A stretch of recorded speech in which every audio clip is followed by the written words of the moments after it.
Assalamualaikum warahmatullahi wabarakatuh. Salam sejahtera untuk kita semua. Bertemu lagi dengan kami di acara Festival Tarawangsa yang bertemakan Tibi Hari Kakiwari yang diselenggarakan oleh Balai Pelestarian Nilai Budaya Jawa Barat di bawah Kementerian Pendidikan, Kebudayaan, Riset, dan Teknologi. Hadirin, ada beberapa segmen dalam rangkaian festival ini. Di antaranya ada pertunjukan, tarian kreasi, kacapi suling, dan ngadu bako. Untuk mengawali acara ini, kita sambut persembahan grup Puspa Karima pimpinan Bunga Desrin dengan mentengahkan lagu Sumedang Kota Kamelang dan Tamperan Kahemang. Selamat menyaksikan.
Tekarawas jantan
kita ikuti bersama di acara Ngadu Bako yang akan menghadirkan seorang musisi terkenal, Dr. Ismet Ruhimat SSN MSI, dan seorang fotografer profesional, Ray Bahtiar Derajat. Untuk itu kami persilahkan kepada dua narasumber untuk menempati tempat yang telah kami siapkan. Kepada seorang moderator, Kang Roni, kami persilahkan. Berikan aplaus untuk kedua narasumber.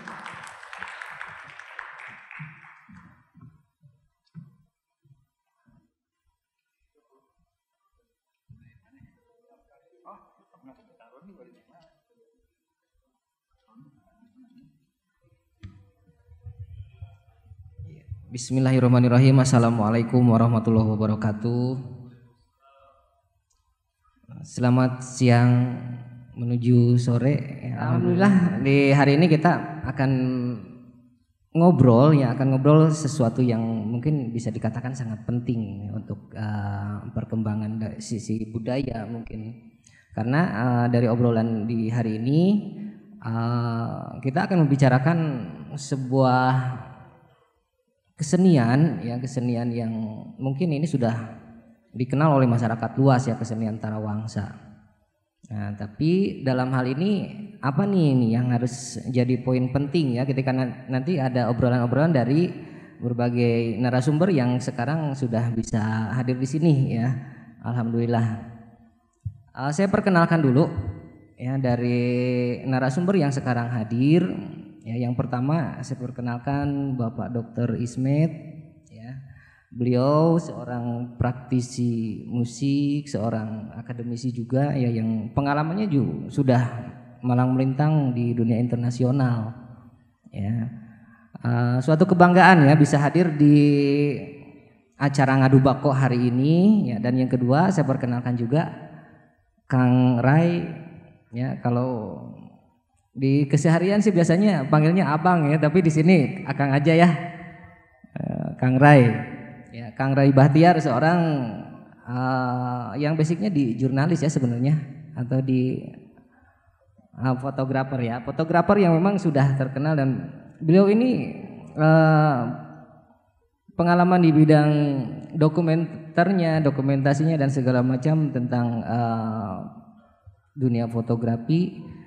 Ya, beliau seorang yang sangat-sangat punya pengalaman di bidang tersebut ya.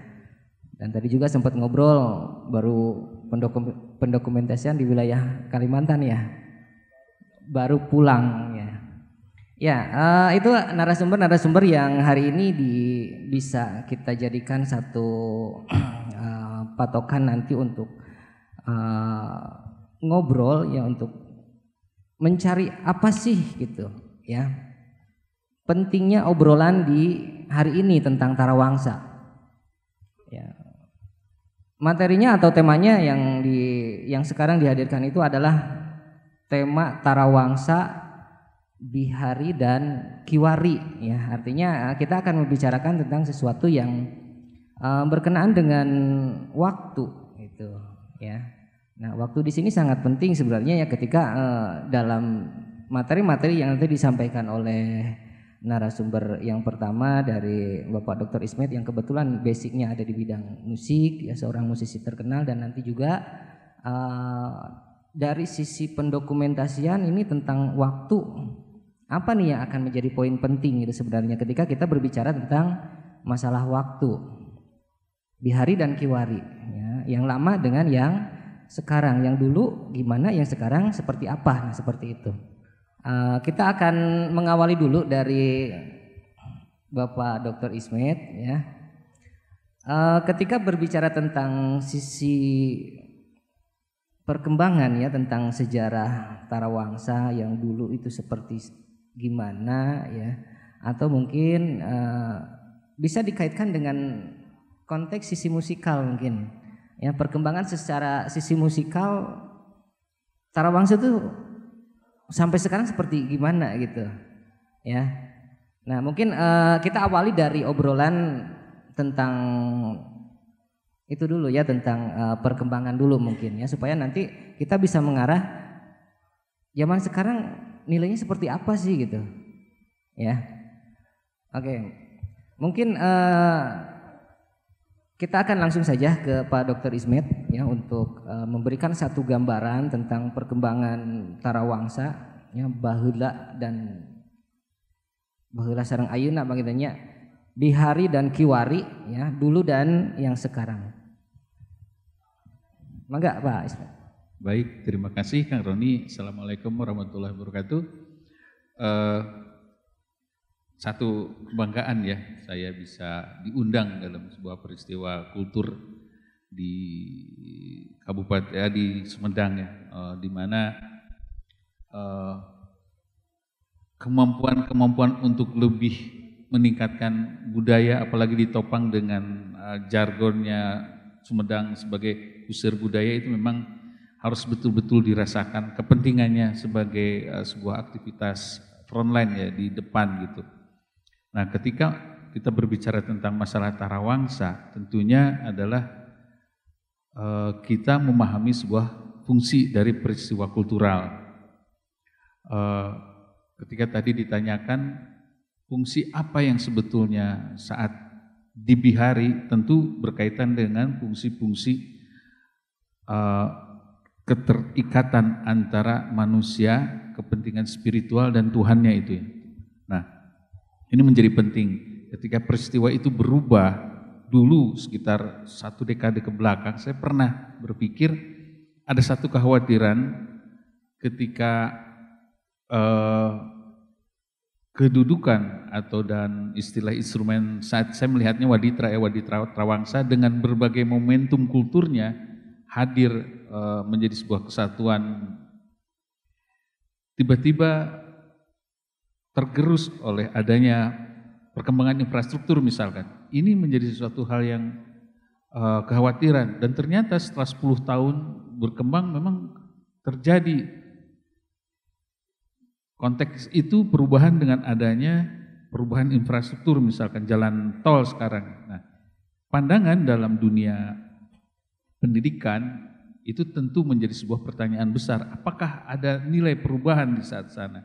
Tapi justru saya melihat bahwa ada semacam kekuatan yang memang secara genokologi masyarakat di Sumedang ini menjadi sebuah masyarakat yang lebih memahami tarawangsa itu sudah menjadi bagian dari kehidupan, bukan gaya hidup. Nah, ketika saya melihat di saat ini tarawangsa harus mencapai sebuah titik point center, pertanyaannya adalah sejauh mana generasi sekarang memahami potensi transidensi itu menjadi sebuah potensi-potensi seni pertunjukan. Nah, ketika berbicara seni pertunjukan juga akhirnya kita memahami bahwa di dalam sebuah pertunjukan ada ruang-ruang yang sifatnya ruang konsumtif, ada ruang tetap fungsinya ke ritual, dan ada ruang-ruang yang sifatnya kreativitas, dan ada ruang yang sifatnya juga ke persoalan-persoalan berdaya saing. Ini menjadi satu tantangan dari kompleksitas generasi saat ini. Saya sangat bangga ya melihat ada sebuah alih fungsi. Misalkan begini, ketika ada komunitas perempuan meraih tarawangsa misalkan seperti itu, ini kan menjadi sebuah loncatan besar, dan tidak ada ekses-ekses yang memang dihadirkan atau ekses-ekses yang berkembang secara kultural. Misalkan ini klaim dan tidak boleh. Dulu mungkin 10-20 tahun ke belakang ketika perempuan alih jenis waditra itu sebuah pertanyaan yang besar, mungkin juga dianggap melanggar ketabuan dan lain-lain. Tapi sekarang justru ketika alih silang jenis itu menjadi sesuatu hal yang sangat luar biasa, karena ini memang penting di dalam strategi kreativitas itu dinamakan dengan produk-produk yang sifatnya bisosasi ya. Nah, ketika situasi sonal bisosasi itu berkembang, maka yang timbul di dalam dunia kreativitas adalah sesuatu yang harus bersifat terinisiasi.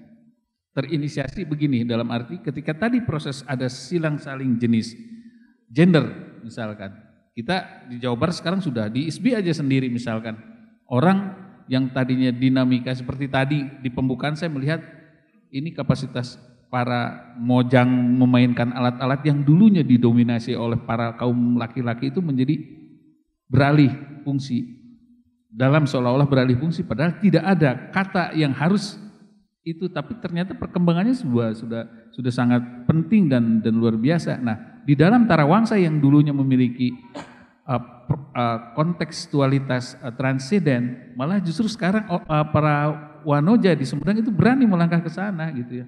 Dan alhamdulillah saya melihat dulu juga, saya terlihat ada guru saya, teman saya dulu dan juga Karta Tarawangsa, Bun ya.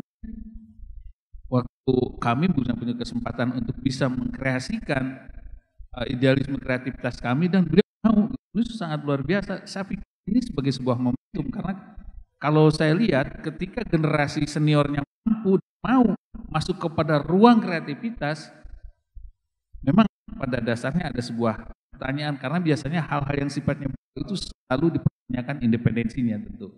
Tapi ketika Pak Abun mampu dan berani berkomunikasi dengan generasi muda, maka dampaknya lebih besar gitu.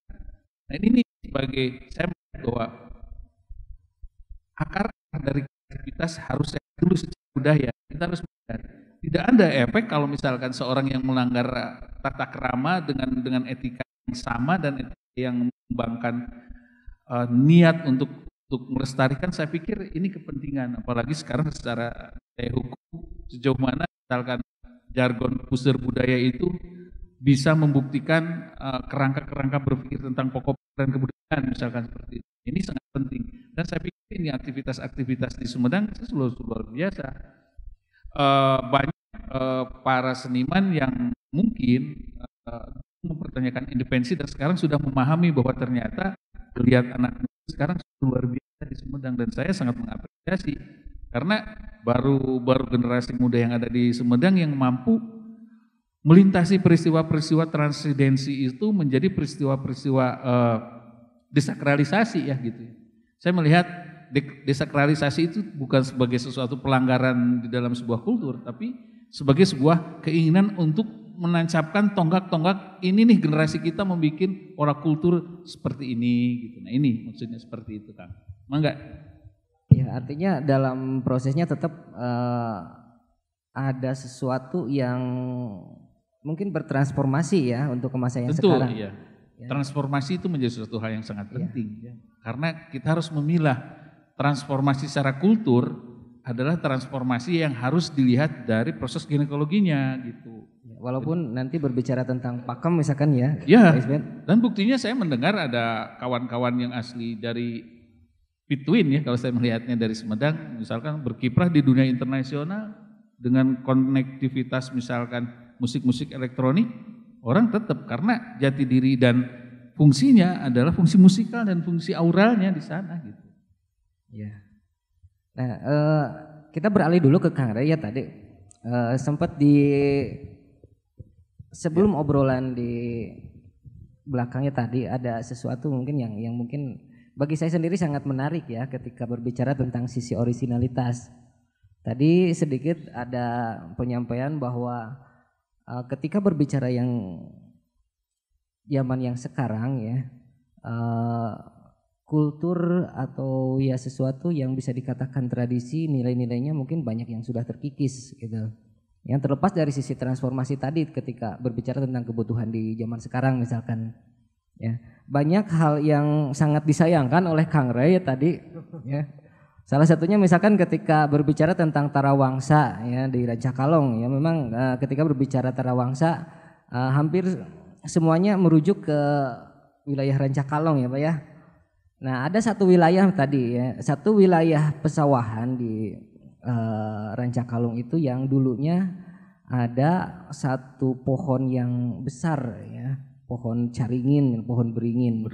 Nah, dengan adanya proses transformasi budaya, ya, ketika satu kepercayaan dipegang, pada akhirnya pohon tadi ditumbangkan ya. Padahal itu sangat-sangat penting gitu kan, ya, bagi tata pertanian. Ada satu pohon yang memang lokasinya berada di tengah-tengah pesawahan seperti itu. Ya. Nah, ketika berbicara tentang proses transformasi ya, Kang ya, ada pakem, ada nilai. Ini dari Kang Rey berdasarkan kacamata Kang Rey ya, dari seorang fotografer, seorang yang sering mendokumentasikan sesuatu. Sisi orisinalitas ini seperti Gimana nih Kang? Ya, assalamualaikum warahmatullahi wabarakatuh. Terima kasih, saya juga sudah hadir di sini. Terus tadi meneruskan Kang Ismet ya, ini pertanyaannya ada soal waktu ya. Nah waktu, kalau di pendokumentasian itu justru waktu itu yang terpenting kan.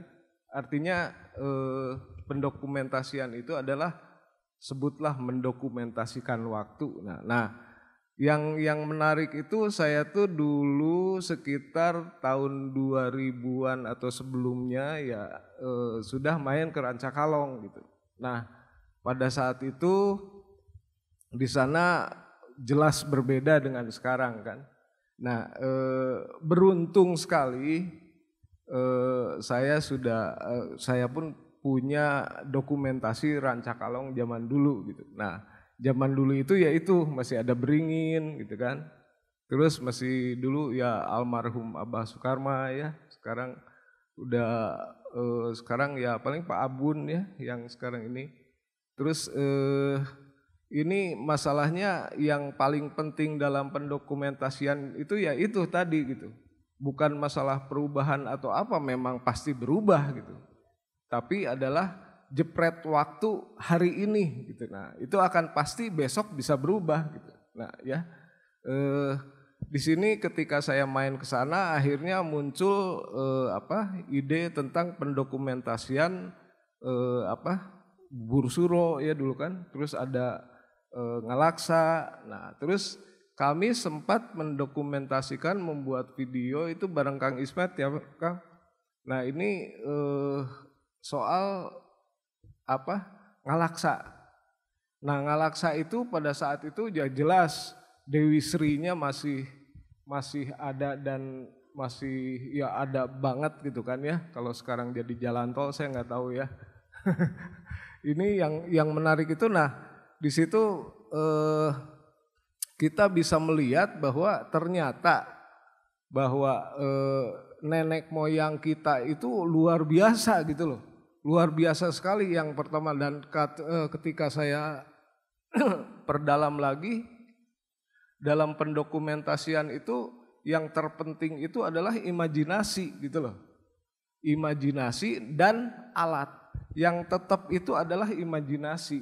Imajinasi ya. Ya, ketika nenek moyang kita berpesan tentang imajinasi, itu tuh menarik sekali gitu. Itu dari situ terus akhirnya jadi sebuah naskah, dan yang pesan-pesannya itu yang luar biasa gitu. Iya. Jadi kenapa misalnya ada beringin gitu kan. Nah terus beringin itu ternyata di bawahnya katanya ada makam Dewi Sri katanya kan misalnya. Nah ternyata pesannya itu adalah kalau ada beringin di bawahnya ada makam Dewi Sri, kan nggak akan diganggu gugat tuh gitu kan. Tabu tuh gitu kan. Nah sebetulnya kan beringin itu masalah air kan, penyimpanan air. Jadi kalau ada beringin terus air, nah sawah akan bisa tumbuh gitu kan, gitu loh. Okay. Gitu loh, itu tuh sebetulnya. Tapi kalau misalnya kalau zaman sekarang kan dilarang apa gitu kan, nah terus di situ yang dilarang di sini boleh dong gitu, diakalin gitu. Yeah. Nah kalau orang tua kita dulu tuh kan dengan upacara, dengan tabu, dengan ini, nah itu tuh susah melanggarnya. Gitu. Oke, ini menarik ya. Tapi gini Kang ya, tadi berbicara tentang sisi orisinalitas ketika proses transformasi budaya terjadi, dan mungkin nanti ada proses transmisi juga gitu kan ya. Saya sedikit menyimpulkan dari obrolan Kang Rai barusan ya, ketika sisi orisinalitas dibahas secara pendokumentasian, tadi titiknya waktu kan ya. Ya. Berarti waktu yang pada hari itu ketika melaksanakan proses pendokumentasian gitu kan. Betul seperti itu ya. Nah, kalau misalkan ada pertanyaan seperti ini ya, penting mana sih ya ketika kita membicarakan tentang sisi orisinalitas ya berdasarkan peristiwa sejarah gitu.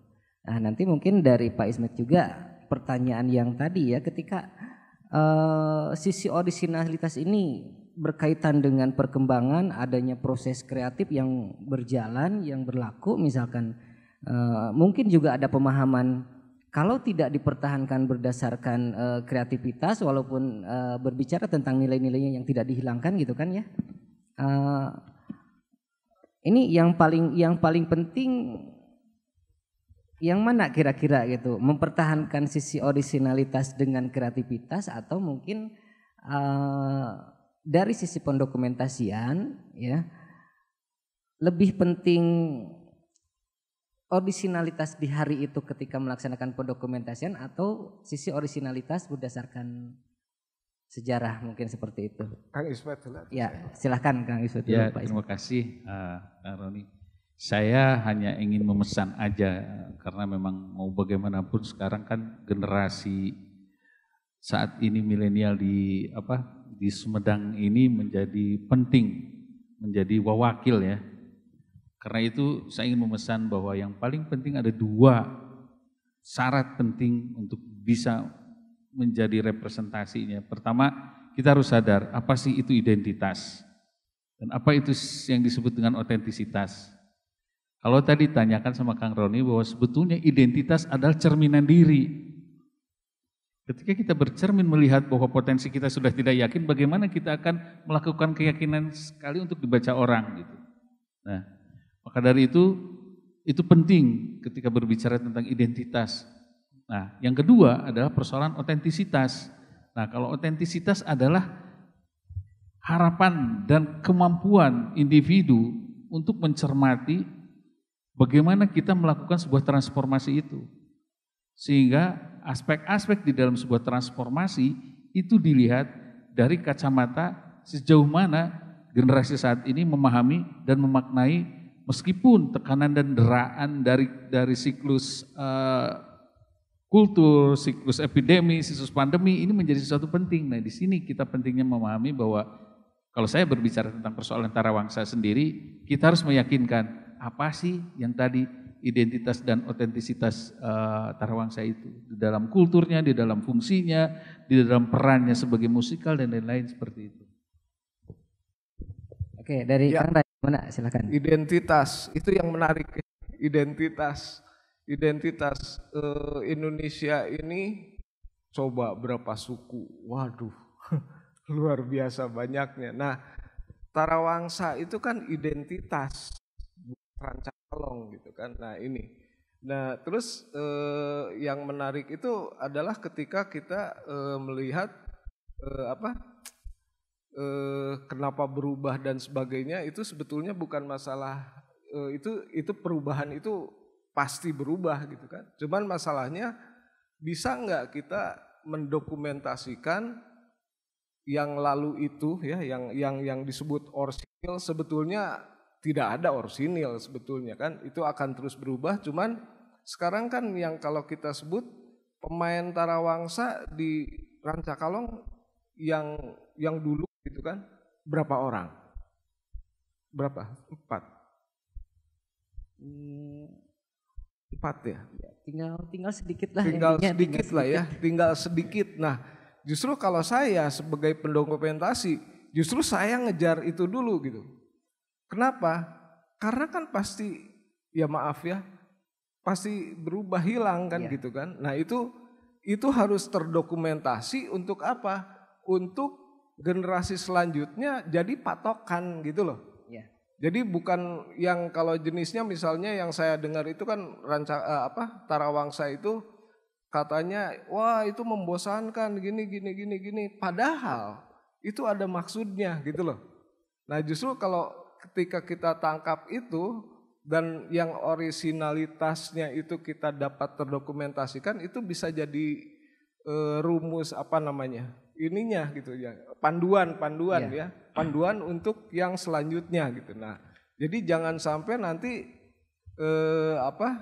berubahnya itu hilang jadi kesenian yang lain gitu loh. Itu. Dan yang menarik lagi kalau sekarang kita lihat juga kan sajen terus itu kan sudah hilang gitu kan. Nah jadi yang paling penting di sini adalah bisa nggak kita berpatokan kepada yang dulu itu bukan masalah ininya, tapi imajinasinya. Imajinasinya ya. Imajinasinya tetap dipertahankan karena di situ tuh ada logikanya, tuh ada petuah. Nah itu yang kita sayangkan, kalau petuahnya itu jangan sampai hilang, tapi ditransformasikan ke zaman sekarang gitu. Dan harus terdokumentasikan gitu ya. Iya, karena kan yang tadi saya bilang itu kan, bahwa beringin sebetulnya kan itu nahan air gitu kan. Jangan sampai diartikan layan terus ditebang gitu kan. Nah ini yang misalnya bisa nggak kalau beringin ditebang tapi bisa ada teknologi lain yang menggantikannya gitu loh. Ya. Nah kalau ada ya syukur gitu. Tapi kalau nggak ada, nah ini yang masalah buat saya tuh, bahwa sebetulnya nenek moyang itu punya imajinasi yang luar biasa. Nah, coba diteknologikan gitu loh. Ya, artinya dokumentasi harus dengan deskripsinya juga gitu Ya, kan ya. nah yang penting sih buat saya harus mendokumentasikan bapak-bapak itu untuk sebuah patokan untuk selanjutnya gitu loh. Oke, nah sekarang beralih dulu ke Pak Ismet ya. Dari sisi Kang Rey tadi, pendokumentasian itu adalah mungkin berbicaranya tentang gambar ya. Dan selanjutnya harus ada sesuatu yang disampaikan dari gambar tersebut ya, yang ini akan menjadi menjadi nilai gitu dari proses yang dilaksanakan oleh Kang Rey ya, dari dokumentasi gitu. Nah sekarang ketika berbicara dokumentasi dari sisi musikal ya, kira-kira yang poin-poin yang paling pentingnya itu seperti apa gitu Pak? Ya, supaya nanti mungkin dari sisi nilai-nilai yang aslinya tidak berubah secara dengan proses perubahan zamannya sekarang ya, ada proses pengaruh dari sana sini, sisi orisinalnya bisa masih dipertahankan gitu ya. Nah, dari sisi musikal, pendokumentasian dari kacamata Pak Ismet gimana sepertinya? Baik, kalau saya kembali tarik dari tema Dubah Kosa ini tentang Bihari dan Kiwari, sebetulnya kan ada konteks yang lebih panjang, misalkan karena di dalam konteks itu ada yang disebut dengan Bihari, Kamari, Kiwari, dan ada satu lagi Baring Supagi ya, itu istilahnya itu ada 4 kategorial di dalam konstruksi kultur itu seperti itu. Nah, pertama ketika kita yang ditanyakan berbicara tentang pendokumentasian produk kebiharian, tentunya kita harus memaknai, dan itu harus tidak boleh gegabah karena di sana aspek spiritual menjadi penting untuk kita baca.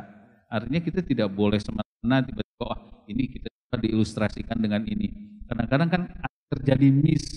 Kalau kita lebih berpikir begini, seorang komposer yang lebih memahami perannya sebagai scoring atau sebagai ilustrator di dalam musik itu harus memiliki pengetahuan yang lebih, apalagi masuk kepada wilayah-wilayah yang sifatnya dokumentatif. Artinya tidak boleh sembarangan, minimal orang itu tahu tentang produk kulturnya seperti apa, fungsi kulturnya seperti apa, dimensi fungsinya itu seperti apa. Karena sering terjadi tiba-tiba caplok akhirnya dikomplain. Nah, ini persoalan-persoalan akhirnya mengurut pada persoalan-persoalan etika. Nah, ketika juga berbicara tentang persoalan-persoalan yang saat ini, Kamari juga sebuah proses perubahannya. Kita lihat Pak, di dalam proses itu ada sebuah proses perubahan dari nilai-nilai yang tadinya bersifat transidensinya kuat hingga mengalami sebuah proses perkembangan. Ini juga kita bisa baca. Ketika kita masuk pada wilayah itu, mana nilai musikal misalkan di Tarawangsa yang memang masih ada dan memiliki kemungkinan secara regulatif itu dikreatifkan seperti itu. Apalagi dengan dunia sekarang kan, saya tadi katakan bahwa ada generasi yang luar biasa sedang berkecimpung di dunia internasional dan tur ke sana kemari dengan mencoba mengkomunikasikan kekuatan Tarawangsa dengan kekuatan kreativitas musik-musik elektronik seperti itu. Dan ini saya pikir menjadi sesuatu hal yang luar biasa. Peran di sinilah kita harus melihat betul-betul sudah terjadi keinginan-keinginan generasi muda memaknai. Karena misalkan begini, kita harus melihat dulu secara makro bahwa Tarawangsa atau apapun model yang dikembangkan berpijak dari akar-akar ginekologi tradisi. Ketika berbicara tentang tradisi tentu ada 3 kategorial juga. Ada yang sifatnya kesinambungan, ada yang sifatnya legitimatif, dan ada yang sifatnya kolektif. Nah, ini mana peran kita ketika masuk pada wilayah itu? Tentu kita melihat bahwa Tarawangsa masuk kepada sebuah struktur kolektivitas kultur yang beragam, apalagi Sumedang sekarang saat ini sudah berjalan jalan tol. Ini menjadi sebuah pertanyaan, tugas berat buat seniman. Tentu bukan seniman semua. Ya. Ini bisa disebut sebagai kesinambungan dan tantangan dan kehancuran, atau kita bisa maju dengan berbagai dimensi yang baru gitu aja. Ini tinggal pertanyaan kita. Saya terusin ya yang Kang Ismet ya. Terusin dikit. Kalau bertanya contohnya gimana pasti gitu kan? Kalau ngomongnya contohnya gimana? Yang pada film yang pada 2004 itu kan ininya musiknya Kang Ismet kan di situ kan penata musiknya kan. Nah, di situ tuh Kang Ismetnya tuh tidak muncul gitu loh. Yang munculnya tuh tetap Tarawangsa gitu. Tapi kalau kita lihat itu sangat modern gitu. Ada hal-hal yang tiba-tiba coba kalau kita bisa lihat itu musiknya tuh sangat ini, dan itu bukan Rancakalong sebetulnya Kang Ismet, tapi Kang Ismet bisa masuk dan menginikan akhirnya jadi seperti Rancakalong dari situ. Itu yang menarik buat saya gitu loh. Gitu kan. Nah, ada satu lagi di Rancakalong itu yang saya lihat itu misalnya di upacara bubur sura ya. Itu kan Nabi Nuh katanya kan. Nah, terus itu ada 9 tuh ininya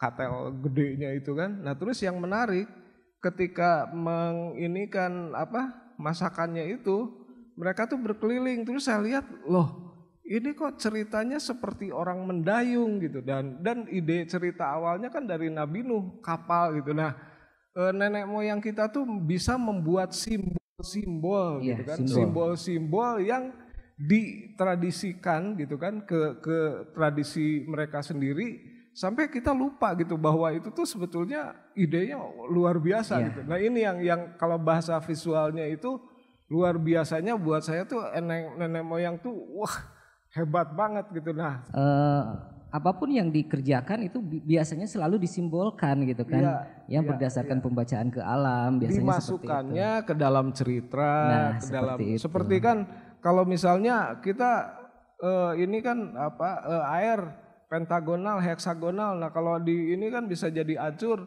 Supaya jangan hancur itu harus pelan-pelan dibikin, terus didoain gitu kan. Air itu. Nah, tiba-tiba dibikin dibuatlah upacara. Buat upacara nggak akan gitu kan, pasti pelan-pelan dilaguin gitu loh.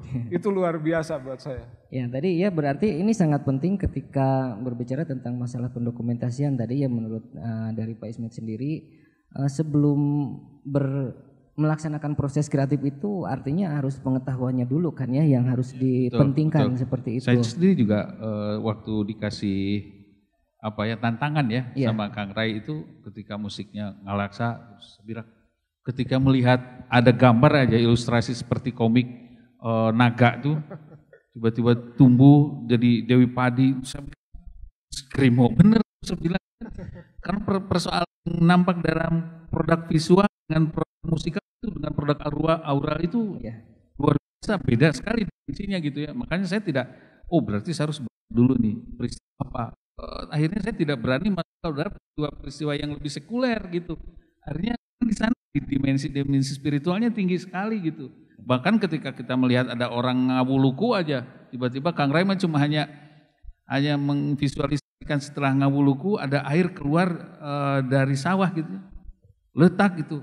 Ini kan kalau saya orang-orang yang musik, ini bagaimana pandangan musikalisasi dengan situasional seperti itu juga perlu kita baca.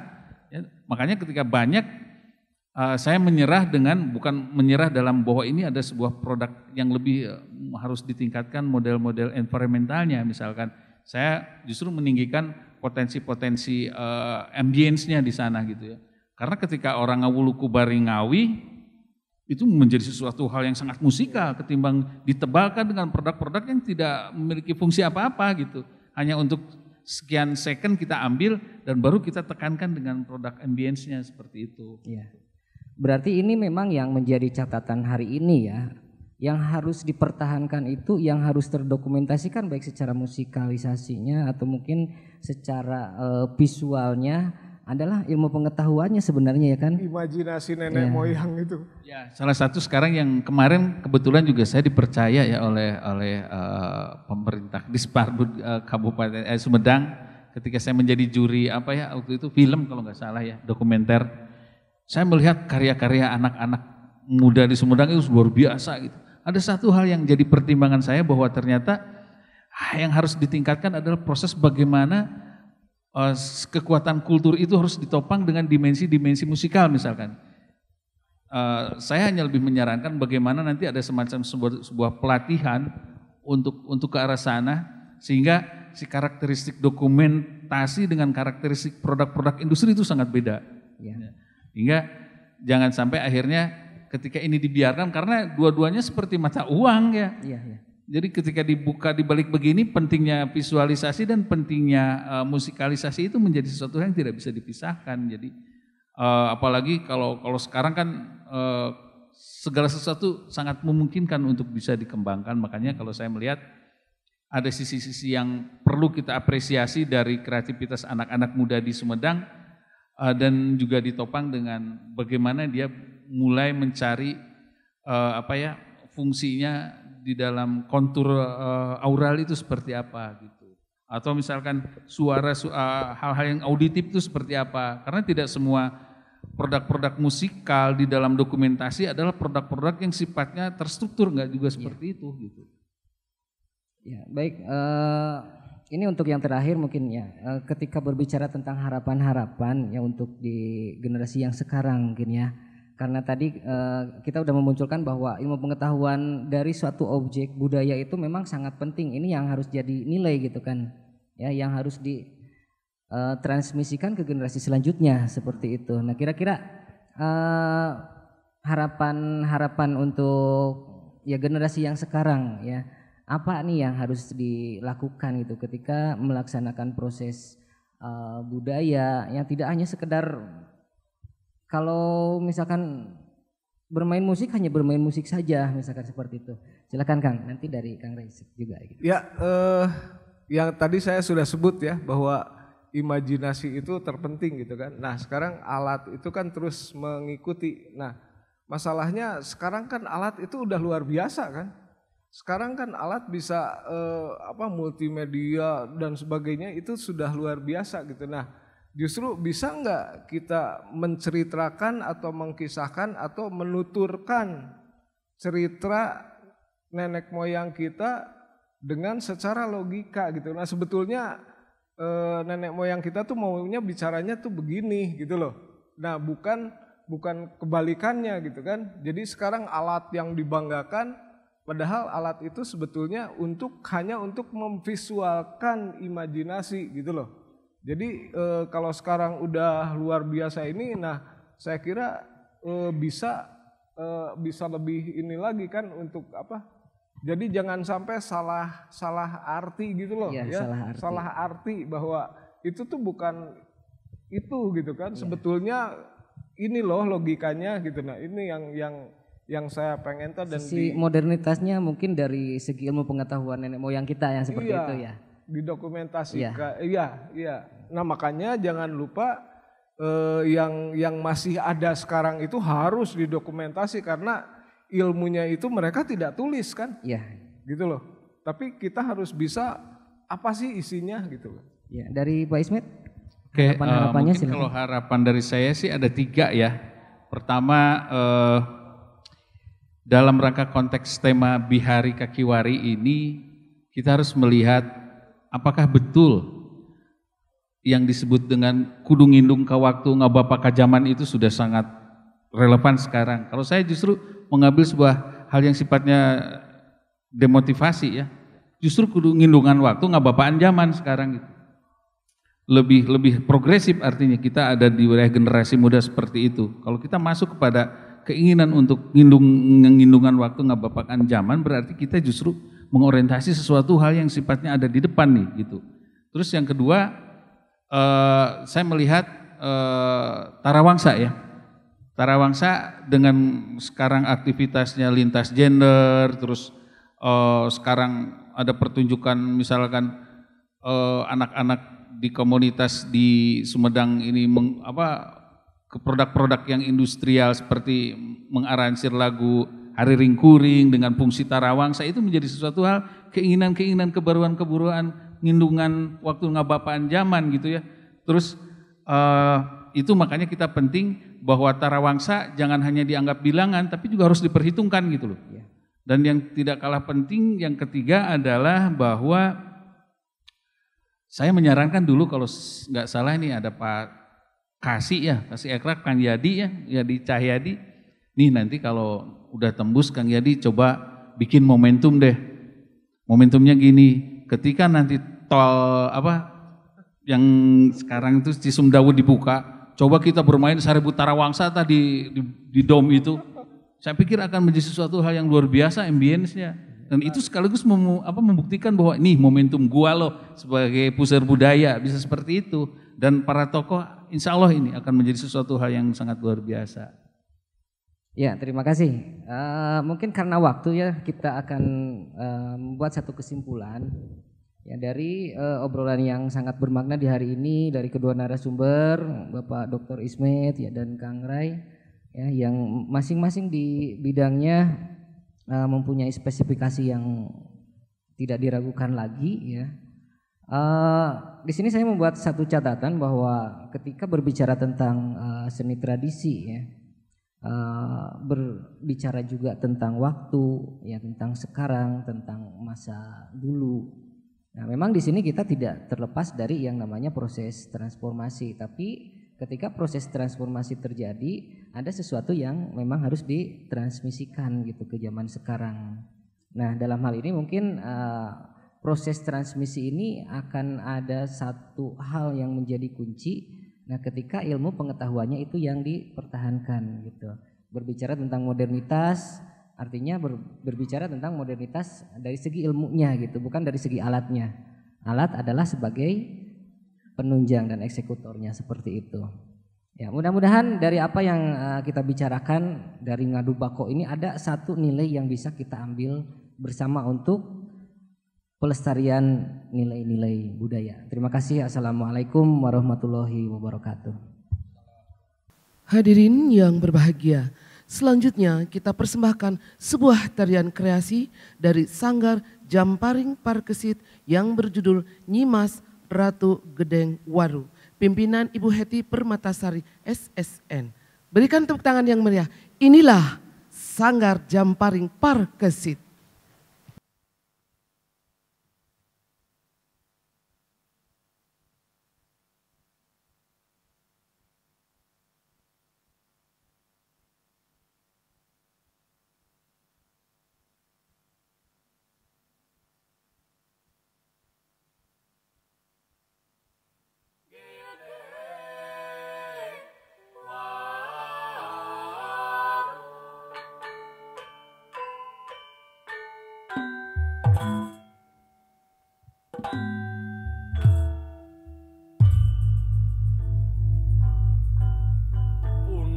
Sapun kasang rumuhun kabatara kabatari bral gumelar kawasana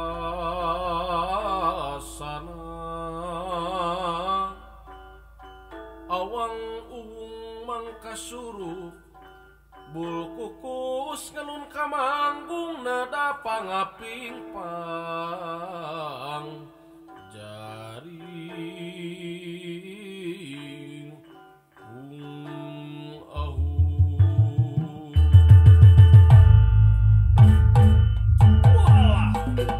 aturan kang kepala pimpinan Sanggar Jaipongan sakabupaten Sumedang telah terkantun kanggo kapaguyuban seni budaya sakabupaten Sumedang jangan walah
Sore